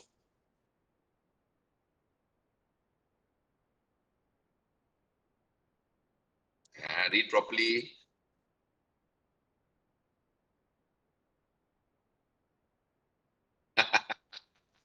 Exactly, both also. This is the problem. They're spending multi-billion, hundreds and hundreds of billions of dollars in this engine. But the fella still struggles for academia because academia is very, very complex. A lot of things AI don't understand. Yes, they all claim AI very smart. Yeah, the fella will goreng and give you information. Only for those who doesn't understand the word goreng, it means the fella just fry back the same noodle and give you back. Okay, in a different way. Exactly. AI can only do what it's programmed to do and what it has learned to do only. What information the fella have only. A very, very important perspective from you who are actually intelligent people to verify the information. But to verify, you should know what you need. If you are relying on that flow to give you what you need, you are treading in a very, very dangerous water. The flow might be giving you something that is not relevant at all. And the flow make up information. The flow make up information. The first important objective is to answer you. No matter what it takes, the flow needs to answer you. The flow need to fill up the blanks. Like kids going to school, fill up the blanks, right? They say, okay, whatever I know, I just fill only. I tikam only. In Malaysia, we call it tikam. Okay, I tikam only, whatever I can give you. You take, you take lah, you use lah. I give you information ready. That is what AI is doing. No matter how different they claim it to be, okay, it is exactly what it is doing. Yes, it makes your life easier. It only makes your life easier if you know what you want. If you don't know what you want, it can destroy your life. It can destroy your entire thesis. So be very, very careful. So this one is how I filter information. Then I say I give up. I don't want, yes, the journal are all related, but this is not what I want. So what I do instead, I just go to scopus.com. I search in scopus.com. Or I just open whatever journal I verify. Got site score, got this one, got Web of Science, got impact factor, okay, I do one. I just go Scopus only. Okay. So this is something very, very new that you guys would have learned today. And that is how you strategize when it comes to publication. Okay. I hope that is clear. Any questions you can ask. That is how you do prompting. Okay. Now going to types of journal papers. Remember funnel prompting and always verify the information and stop wasting time with many different AI tools. Everyone will tell you every day one new AI tool coming. Don't waste your time. Just stick with the flow you know. Go with the flow. It will take you where you're supposed to go and make sure that you know what is going on. If you don't know what is going on, don't use AI tool. That's my personal advice to you. It will do more damage to you than actually benefiting you. With Turnitin AI now, with a lot of supervisors now know the hallucination problem widely, you must be very, very careful. Okay, I can tell you something. This is very important to know. Most supervisors, when they read the sentence, they know it's coming from AI. They know already. The moment they know AI will hallucinate. Okay, they know. When they read, they will go deeper. That's when you'll get into more trouble. Okay, always remember that. Yes, Ali, you can write your question there. Okay. Chua Hoi Kin, yes, I will try to share. Okay, I'll try to share. I think you guys will fill up a form later with all your email addresses. I think later Mandy will share, and then I'll email to all of you. Okay. So types of journal papers we only focus on two: original research with full data or review paper. Okay. Now, when to write which paper to write and when to write it. Hi, doctor. I'm not familiar with what journals I have in my research field. How can I generally know the list? Backward snowballing. With the literature review you do with Google Scholar, literature review, try not to do with AI tools. Try to use, what do you call that? Try to use Google Scholar. Try to download journals to use. I mean, download journals, because Google Scholar will give you all journals, open access subscription, all journals out there. AI will give you selective journals that the flow trained only. The flow will give you all the journals. Always remember that. So always go back to Google Scholar and counter check. Now, coming to review style, stick with systematic review. Simple. Don't complicate your life. Do either systematic review or scoping review. Forget the rest. Okay, a concept paper also, you can use systematic review. No need to confuse so much. Like I said, your life is already confused and complicated. Don't make it more complicated and more confused. Listen to people's experience. Nowadays, systematic review is the quickest way. Not easy, not okay, I shouldn't say quickest. It's the more reliable way of publishing a review paper. Okay, all right. We usually use AI tools when we are not sure about our research, usually early researchers, and then formulate RORQ and framework through. As you rightly say, that you can only use these tools once you know what you're doing. Yes, that's right, Ali. Be very, very careful, because most of the RORQ that will give you is all coming from other people's RORQ. I will show you the example very shortly. You'll get shock of your life. Okay. Then, so I heard that some databases are starting to introduce AI as part of the research. And we came across Scopus and Web of Science are coming as part of that. That can be used because they have full access into it. But ChatGPT and every other external AI tool, SciSpace, Perplexity, Jenny AI, they don't have access to all the journals. They don't. Unfortunately, they don't. So you have a tendency to miss out on a very large scale. Okay. If you don't know the fish, how can you know the fish you're fishing that is sharp? So what should be way forward? Old school, what we did before. Remember, all of you, when I did research, when Dr. Mendy did research, we never had AI tool. You know what we had? We only had EndNote. Okay, Grammarly pun tak ada. Grammarly also we never had. But we did it. I graduated before time. I published 12 papers. So you guys should know that before AI, people had PhD. AI just came in. That's why that is why I know you guys can do it without even having AI. And I know when it makes mistake, because I've done it without having AI. If I'm a AI PhD student, I will never know where it's going wrong. The essential bullet here is, I know when it's wrong because I've done it without using AI. Okay, so that is the essential part of it. You need to read, you need to define your RORQ on your own. Then only you create new one. You take RORQ from AI, it's mostly reused one. Already there. You go and find some papers, surely will have it one. And if you get caught during your Viva or during your defense, people find out, that is even more worse. Then never do research at all. Okay?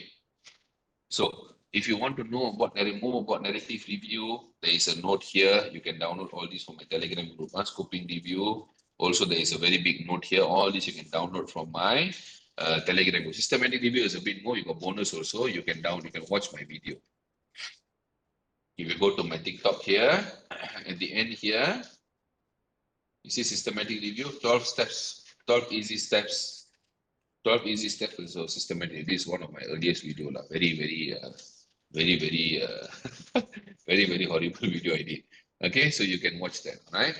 So now, potential extraction from a thesis. Okay. So before we go through this, let's take 5 minutes break, breathe a bit. If you have any questions, because I'm blasting all through. So actually, Doctor, what AI do exactly? Is it just taking other people's information and then rephrase it and give it to theirs? That's what it seems. Okay. I will show you the answer for the information. Okay. Kusai, very good question, Kusai. So before I get to that, let's take 5 minutes break. We'll come back 11:45. So that you also can get a grip of it. If you have any question, write it down. Okay. If you need any link, my Telegram, my WhatsApp group, what not, you can also ask there. and then I'll come back. Okay, let's take 5 minutes.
Okay, welcome back. All right. So let me read the comment. We should treat AI tools complementary. Use them to arrange our thoughts. Yes, exactly. So it is dangerous as our written text can be taken by someone else. Yes. Don't upload your document, never. Our paper had been reviewed and rejected at first and second times. And we did amendments, sending again for further review until they never reply anymore and missing action. You should also submit elsewhere. Okay? You can remind them and you should also submit elsewhere. All right. So this is what we call as hourglass theory. It is my hourglass theory. This is when and how you can extract your journals. Right? So this is years 1 to 3 of your PhD or years 1 to 2 of your master's. Okay, applicable for both. So when you start your topic, all right? You always read very widely, okay?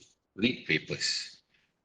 You can get AI tools to read it, but always glance through and make sure that all the information you wanted to extract is already extracted. And all the information the flag extract is actually true or not. You need to counter check, verify again. After your initial reading stage, you confirm your title, your RORQ, everything. Then only you start your chapter 1. This is what I call as step 1, 10 pages proposal. Okay, this is where you define your whole research. You must do this.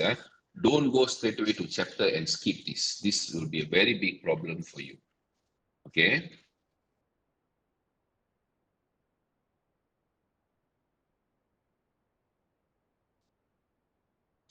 Someone just typed message, but I couldn't see it here. Okay, anyway, all right. So, direct. Okay.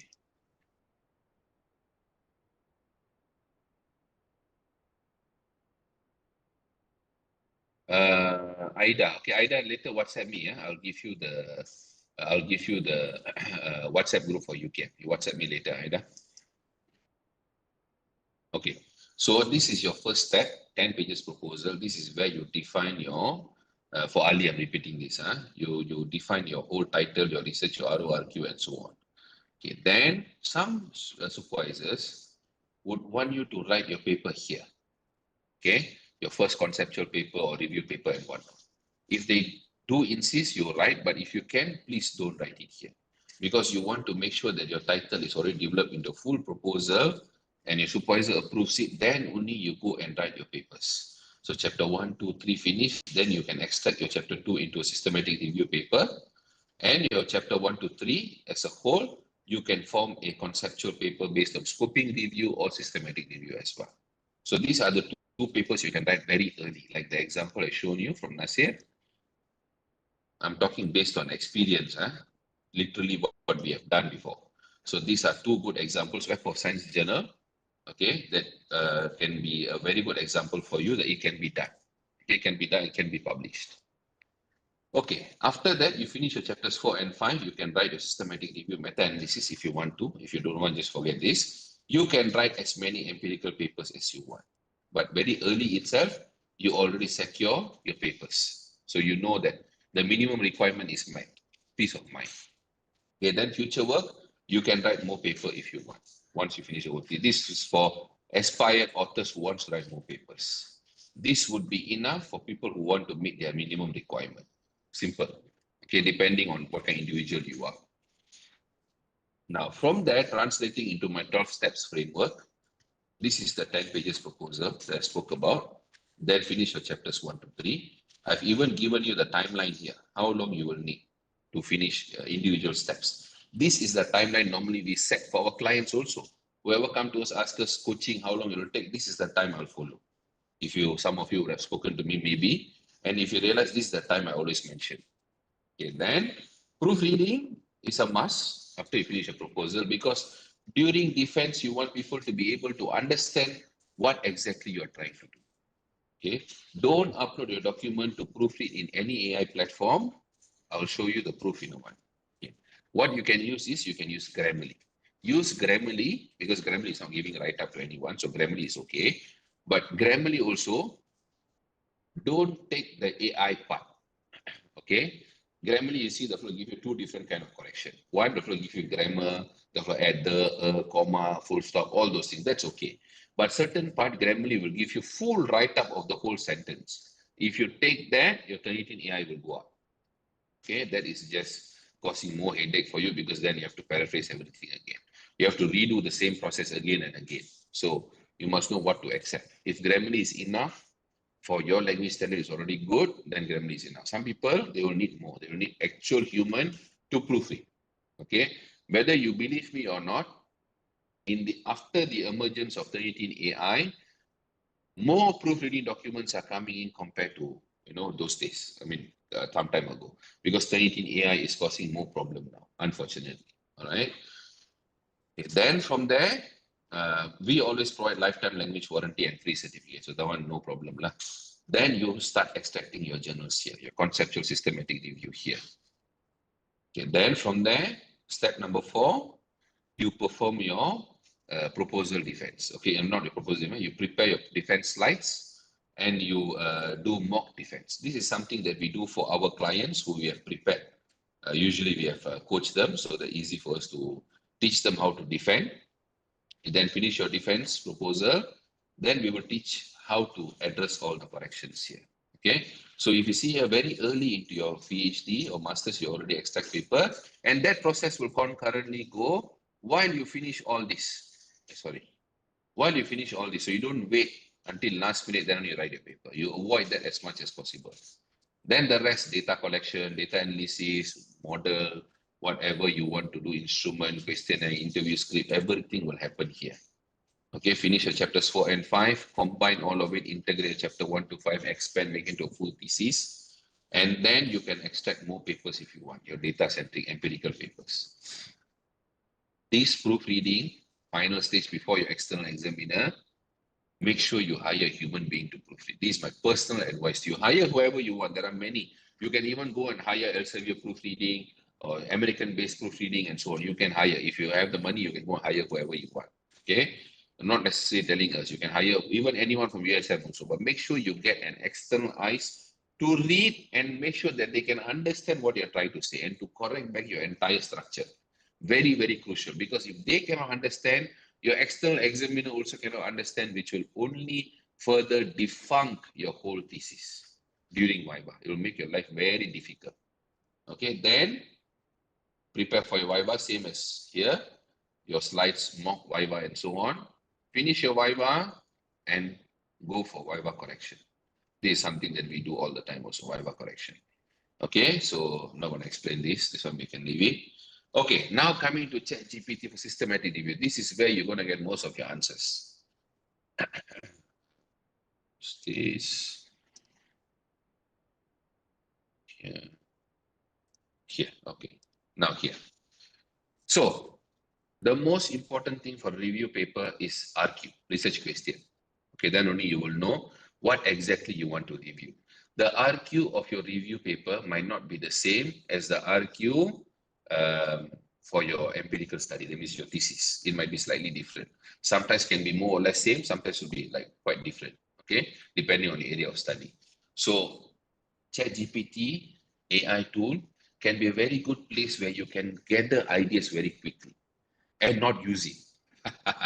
That's the trick of it. You gather all the idea, you take what is out there, and then you can sort of know this one, all people use it already. It's already there.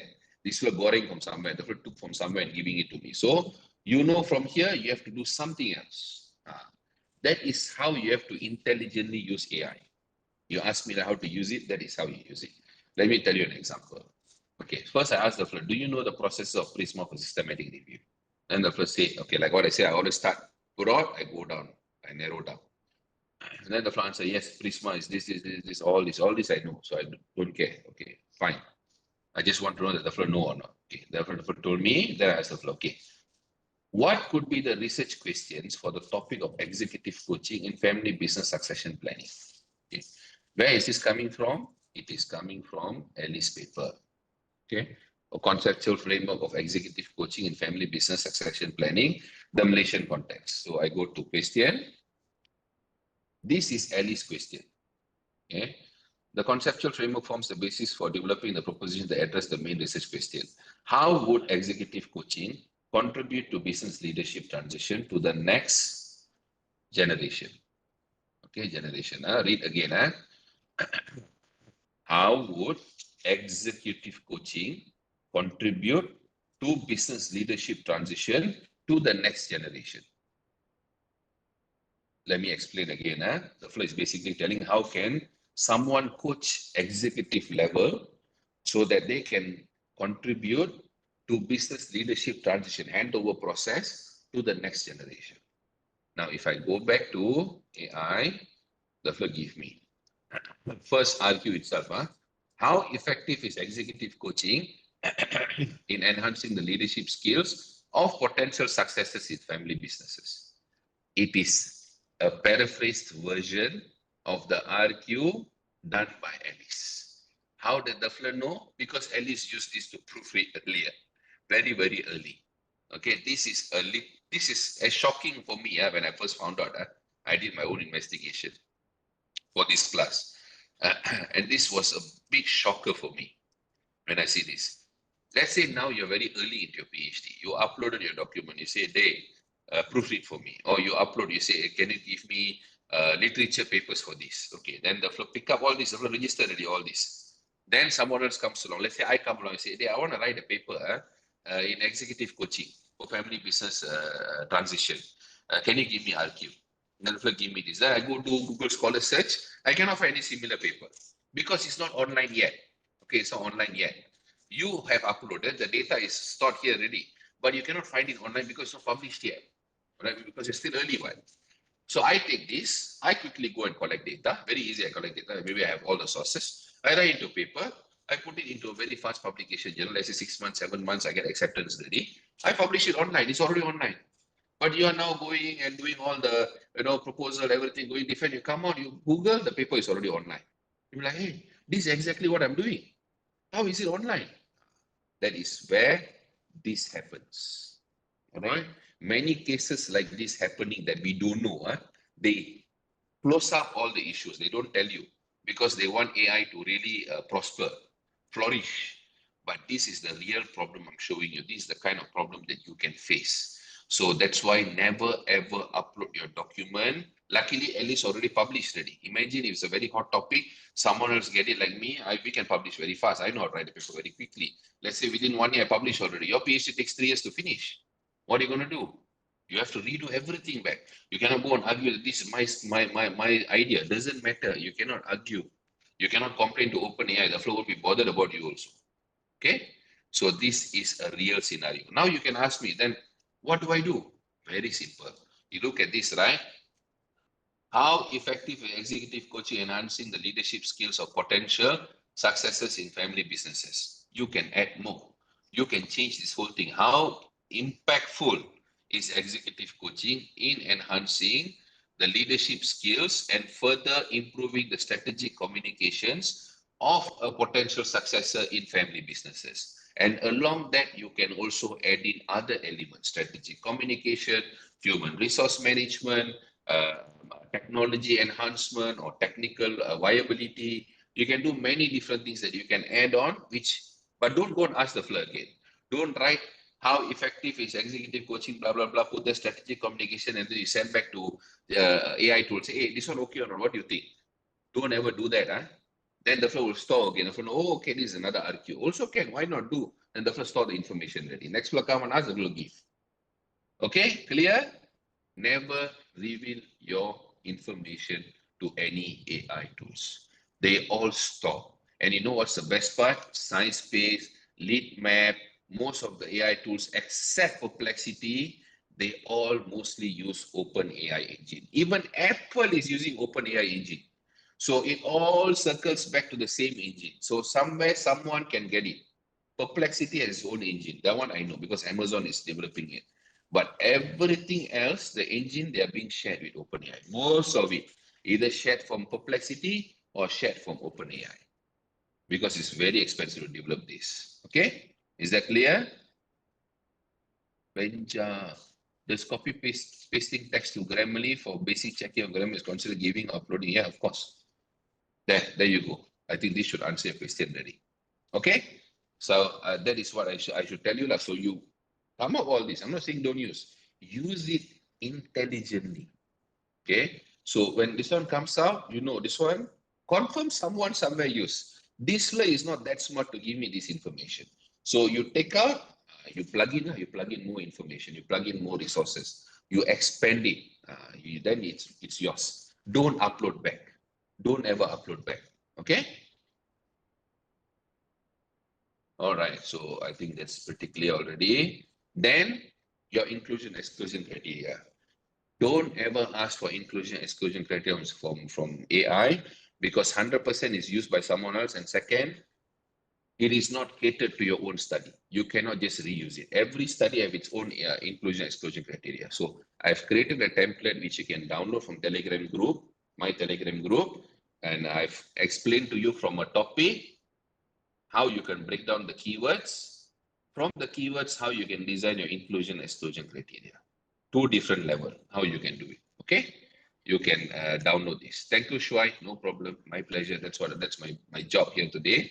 Okay, and then from the template, you can convert into literature matrix.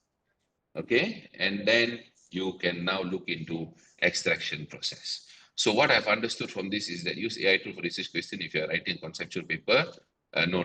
Use AI tool for any part of your research, not just paraphrasing. You need to add your own element. Paraphrasing don't work. The flow already paraphrased for you. Your paraphrase is going to go back to somewhat the same original idea. It's not paraphrasing, it's adding more information. That adding more information is where you have to go and do your own literature review to see what are the right things you can add in. Okay? Not just paraphrasing. Yes, that's right, you. Okay? So again, I'm not telling don't use AI. I'm just telling the right way to use AI. Many don't tell you this because they never experiment. They just shock center uni. They just want to sell. I know many people selling books online, AI. They don't tell you these things because they themselves don't know. They just want to sell and make money only. Okay?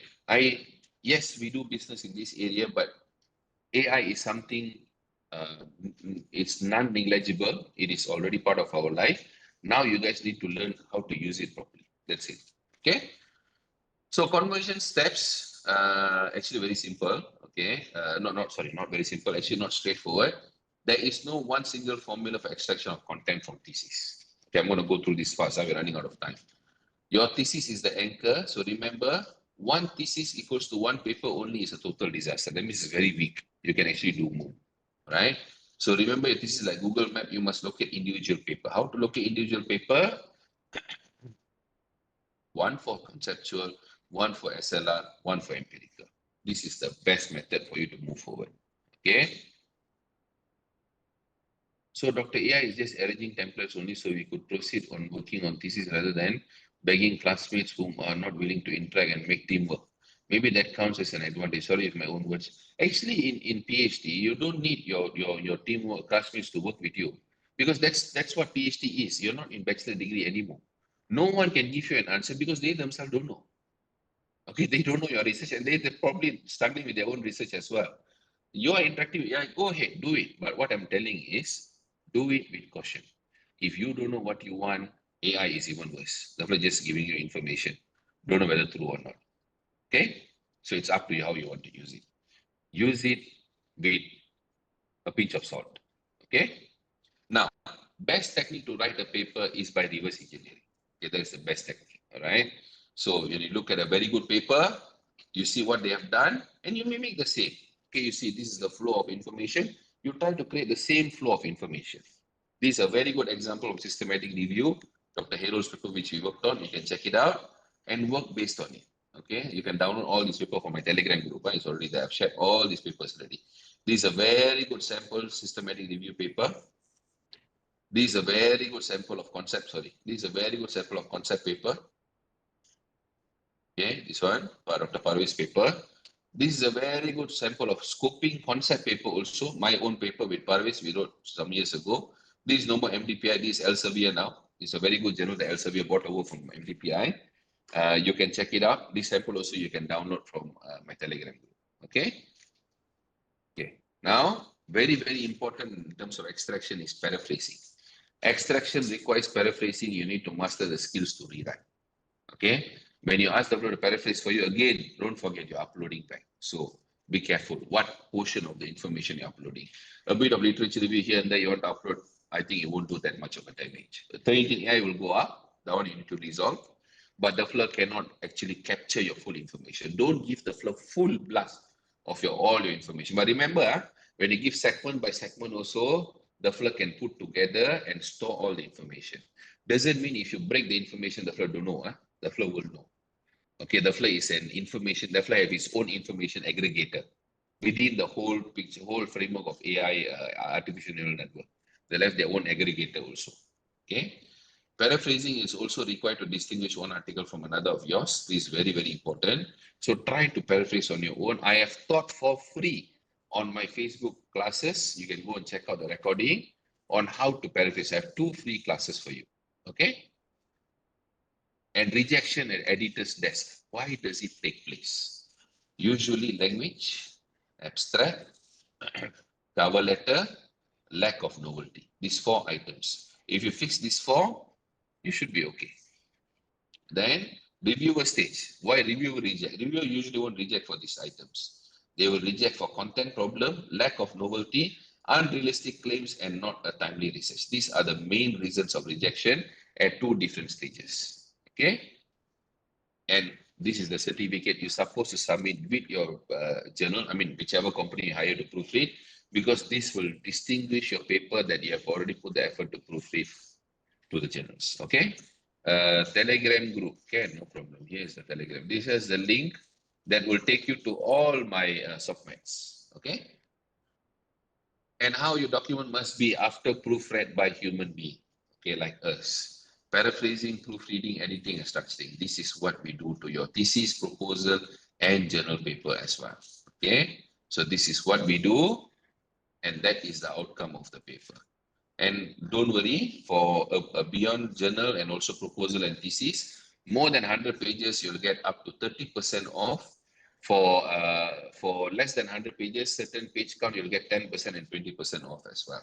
For proofreading, translation, formatting services, not coaching services. This is for lifetime, and this one comes with lifetime language warranty. Okay? Yes, can Ali, can. That's why I say, if your supervisor can proofread, that is the best. Okay, yes. Certificate, if your supervisor or colleague can give certificate, then okay lah, no problem. Okay. Okay, cover letter, I'm going to give it to you. Okay, I don't have time to go through today. This is just a bonus segment, but I've already given you all the breakdown on how to write cover letter. Okay, I've explained segment by segment to you here. What you need to do, you can look at the example and rewrite your own. Okay, so I will give you the cover letter for you.